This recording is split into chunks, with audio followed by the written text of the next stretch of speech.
Hey everybody, how the hell you doing out there tonight? It's Doc Kane from the podcast Marketers Who Can't Market. Today is May 24th, 2021 here in Kobe, Japan. How the hell are you? I'm doing good. I had a nice little dinner and I'm ready to speak with you. I really should be doing these earlier in the day, but lately they've been kind of a nighttime podcast. So I hope you don't mind. What is this podcast about, by the way? This is a podcast for you and me. If you're a marketer, a salesperson, a business person, maybe you're a blogger, maybe you're just somebody who's in college and interested in marketing and sales and business in general. What we talk about here are business problems, specifically marketing problems, and how to overcome them, how to get past these humps so that we can get on with normal business building and life, right? And today, hustlers, what I want to talk with you about is this idea of life in a way as it plays into business. And the idea that one of the coolest things you can do as you think about your professional career is to think about the possibility of working yourself out of a job. Doing so well in training the people underneath you and respecting the people underneath you that you're no longer needed. I think this is a really important thing to keep in mind. I mean, some people are not of this mindset, and I'd like to think that they're small in number, and I'd like to think that the mindset could be changed in a way because it's a more I think it's a more human way of looking at business and life. If you're smart about business, you know that you can't do everything. You know that you're not going to be alive forever. You're certainly not going to be producing and working forever. And so the smart thing to do is to create a legacy with the people that you bring into your business, right? And I should say that this doesn't mean this sort of talk that I'm going to get into a little bit here this evening is not just for business owners. It's not just for managers or vice presidents or whatever your title is. Everybody in every business in every stage of life has someone above them and someone below them, right? And recognizing that is important, and helping the people below you is very, very important, I find. And I've found this to be true throughout my life. In Japan, they have this very interesting culture that really respects that, this idea of having someone above you and recognizing your status and showing certain forms of respect up and down and words that you use to illustrate that. My wife was talking about this coincidentally tonight, right? And how certain words mean certain things if you're sending them up the chain in a personal relationship or a business relationship, or down, or referring to yourself. This is one of the really beautiful things about Japanese, actually, as a language. It's built in. It's not always true. It's certainly not built in America, and it's probably not true in many places in the world. It's a cool thing about Japan. But if you're listening to this podcast and you're an American, as I am by birth, I want you to I would implore you, rather, I can't want you to do anything, but I would implore you to start giving this some thought if you're not already of the inclination to do it, right? So think of the reality that you're not going to be doing what you're doing now forever, right? If you're not a manager and you're just, you could be 2 years out of college even, let's say, right? You're 2 years out of college and you're looking to move up. And you've got some experience under your belt at this particular company, and there's new people coming in, right? It's growing, so there's a new guy, maybe there's a couple interns, and you're to them the senior person, and you're nearest to them in age, so they feel that you're in the spot that they want to be in, right? They can see themselves in your role. And I want you to consider that reality as non-threatening whatsoever. And what I want you to do is I would like you to think about ways that you can actually encourage them to take your job, right? And when you do that, you will really see some cool things happen, right? So, first of all, when you put yourself in a position to be pushed out of a role, you're creating a vacancy there, right? And that person who you're going to kind of mentor or usher into that role will then fill your shoes, right? But you're going to be doing the same sort of connecting upwards to someone into someone else's role, right? So you kind of, everybody's playing bumper cars of life in a way. You're bumping up, you're bumping down, you're bumping tick, tick, tick, tick, back and forth like on a pinball machine. You're not really going anywhere. Because you're not going anywhere if the pressure is equal, right? Something has to fly you off of that bumper to the next spot. And you only do that if you're really kind of being proactive and thinking about your job motion, right? Are you going up, or are you going down, or are you going out? Which is also possible if we're talking about pinball and a job and life, right? But for the purposes of this conversation, I want you to be thinking about the people below you, right? Thinking about you moving up is another conversation. I want you to think about what you can do for these folks below you to help them move into your shoes.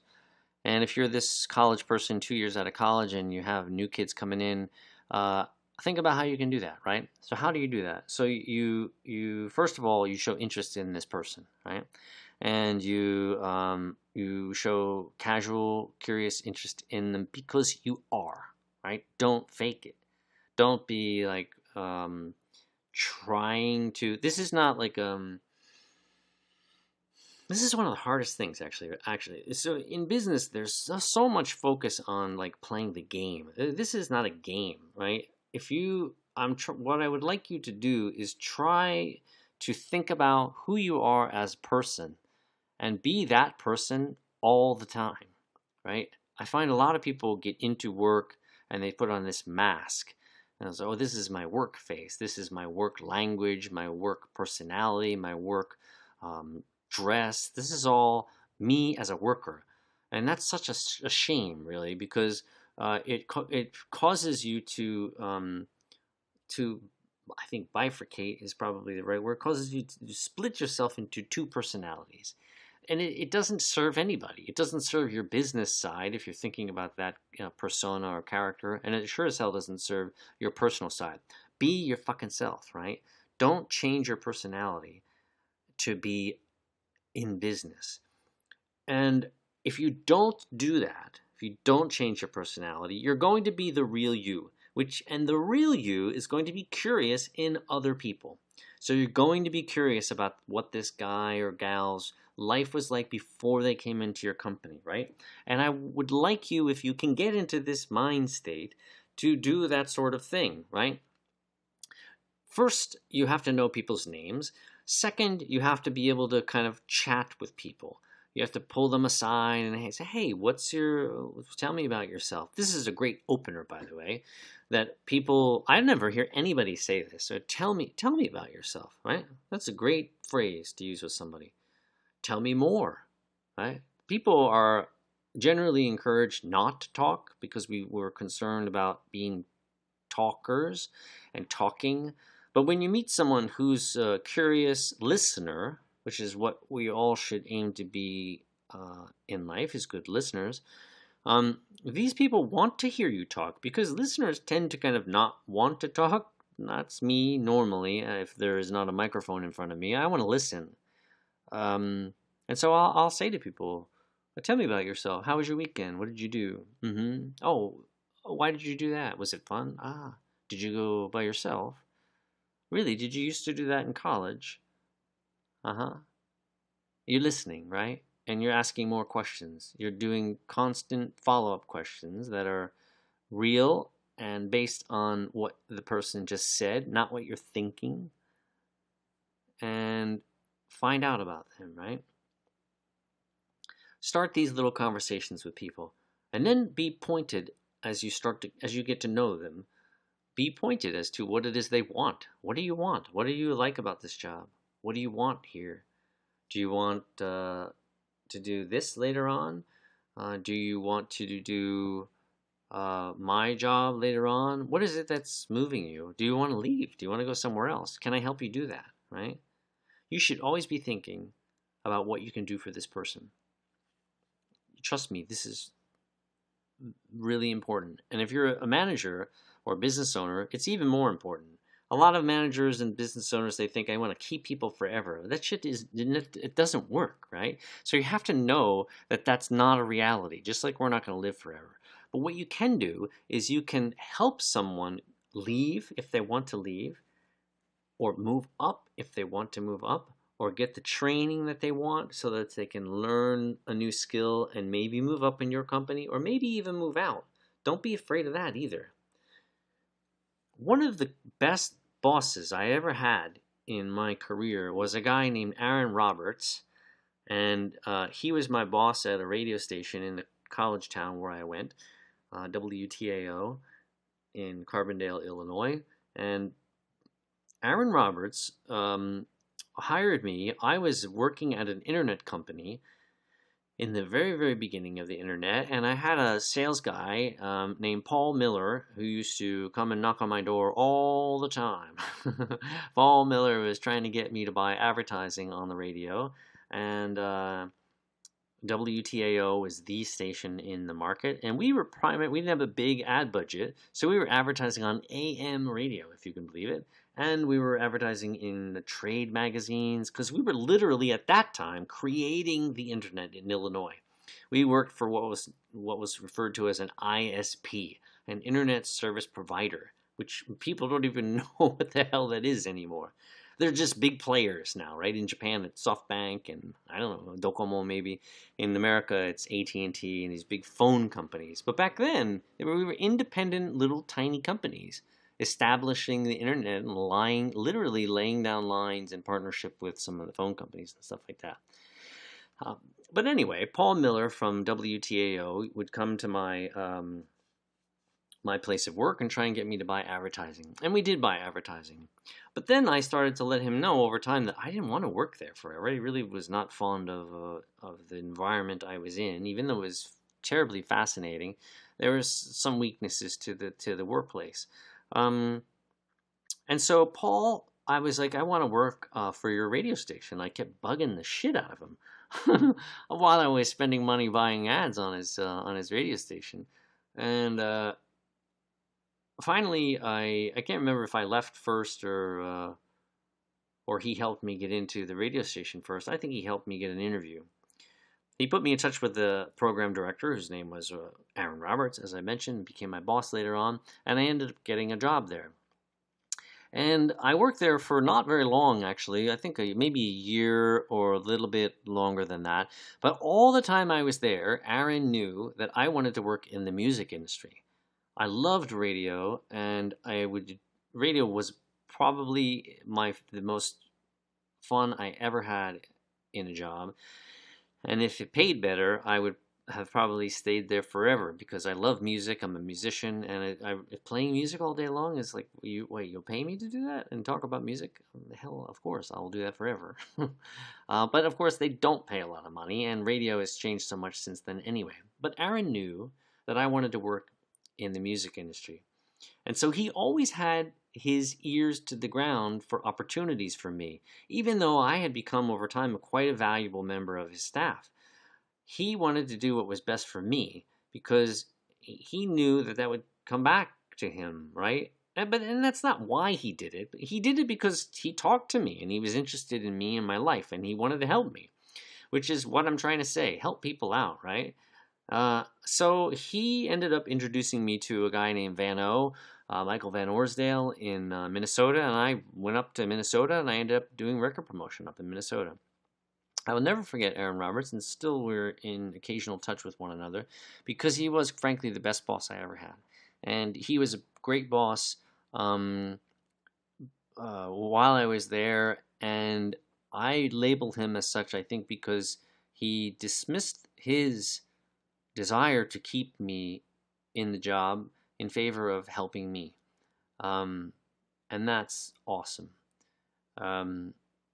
I tell when I was an academic advisor, I used to tell students and other friends and acquaintances over the years, like you don't want to be the fry guy, right? Or gal. When I was in high school, I worked at Burger King, and I was really good at French fries. That's what the fry guy means.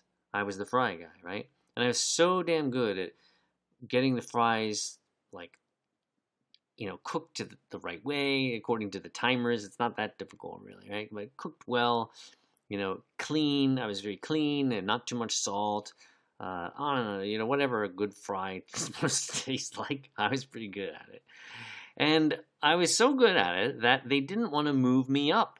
I didn't want to freaking be a fry guy forever. I wanted to work in the front, the register, because it was paid more money. And I'm more of a people person, even though I'm kind of quiet and I can be introverted as well. I didn't want to just be making greasy fries all day long. But that was the trap. I was too good at that job, and I was in a place where they wanted to keep me there. So when I tell people don't be the fry guy, it means if you're really good at something, don't allow yourself to be stuck in that job because other people won't help you move up, right? So if you're the lower person in this scenario that I've laid out earlier, and your boss is not showing curiosity in you, your immediately senior people are not showing curiosity in you and trying to help you move up or trying to help you move out, then you should be reconsidering your role in this place because they might not want you to go anywhere because they need you in that spot. And companies do this for all sorts of reasons, right? They do it because they don't have the budget to spend on recruiting. They don't have the energy and the time to spend on recruiting to kind of create redundancies and to create new blood coming into a company. They have a hard enough time finding replacements for top people who exit out for the same kind of reason, right? So this is kind of endemic in smaller businesses, and it's a real problem in larger businesses where you're kind of lacking any real interest in human touch other than this kind of like lunchtime bullshit session that you might have with people, right? So keep that in mind if you're on the lower end and looking up too. If you're not feeling that interest coming down, don't stay there forever because it will end up being there forever and you won't be happy, right? So this is it, really. I can't teach you to how to do this except to say that you should be thinking about it. You should be casual with your employees, your lower folks below you, if they're not your employees. You should be. You're not looking to be friends with everybody. That's not what I'm saying, right? I've got too many. I don't need more friends. My mom always says. And I'm not suggesting that you be buddies with people, but that you show an interest in people, right? You be real and you want to know a little bit about them, right? You'll forget about these people when they move on and they will forget about you too, and that's okay. But while they're there, they're part of your life. Know their name. Do they have kids? Do they want to have kids? Are they getting married? If you don't feel like getting too personal, I get that. I can get away with it much more than a lot of other people can because of the way my personality is, I think. But know what they want, right? Keep it business like if you want. Know a little bit about their personal life because that's important too. Where they came from, where they're going. And they'll love you for that. And they will help you when you need help. And that's really important too, right? One last note on that. So when I was in the music business, we used to have this expression called on the beach. It means that when you are without work, you've been laid off, or you've been fired. Both were very, very common in music. I went to a conference once, and the guy in the front of he was giving his presentation said, "Put your hands up in the air if you've ever been fired before." And like every single person in this room, filled with probably maybe close to 150 people or so, raised their hand. There are very few hands down. I don't remember any being down, but I'm sure there were a few. And when you're not working in the music business, we call it being on the beach. And the sad thing is, when you're on the beach, you are not necessarily having a good time. You're far away from people, right? The the expression kind of means you're sipping margaritas in a way, but it also means that you're out of view. I'm on the beach. And when you're on the beach, people forget about you. And in certain businesses, particularly entertainment, out of sight is definitely out of mind. But if you take care of people, they will not forget about you. And there are a few people who were on the beach when I was still working in the music business, and those guys I would call up and just say, "How you doing? Are you?" And I couldn't really help them at all because I was not in a position to help anybody really. Um, I worked in a two-person company, and music is turned out to be mm, less than what I had hoped it had was going to be my whole life. And people aren't always eager to help you, but some people are. And there were guys on the beach, and I was always trying to help them because they were good to me. And hopefully they remember that. And people did that for me in my life, and I always want to pay that back. Anyway, that's what we're talking about today, taking care of your people. So hopefully I can't give you any direction on this, like I said, but hopefully I've given you a seed that you can kind of fertilize in your own brain and in your body, and keep this idea alive. Work yourself out of a job, right? Be good to people, and it will come back to you. All right?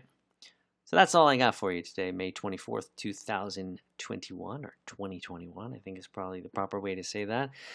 On the podcast Marketers Who Can't Market, all of the formal things apply tonight as we wrap up. Please do your likes, if you will. Subscribe, if you will. We are up to a whopping 8 people. I think we were 8, and then we lost somebody. Oh no, we're down to 7. A few nameless people as well. So subscribe, like, ring the bell to be notified. I saw on my wife's phone, she gets notified when I post these. That's kind of cool. And if I had a phone, I presume I would see that as well. If you would like to be on the podcast, send me an email, doc@nihonhustle.com. Check out nihonhustle.com as well if you're interested in Japan. If you live in Japan and you're looking for information about side hustles or work or whatever, I cover all that kind of stuff there. All right? Have a good night. We will catch up with you tomorrow. I think tomorrow I'll do one of these in the morning, maybe. I have a little bit of time, but I have some writing to do tomorrow too, so who knows. All right, peace out from Japan. Thank you so much. Take care of yourself. Good night.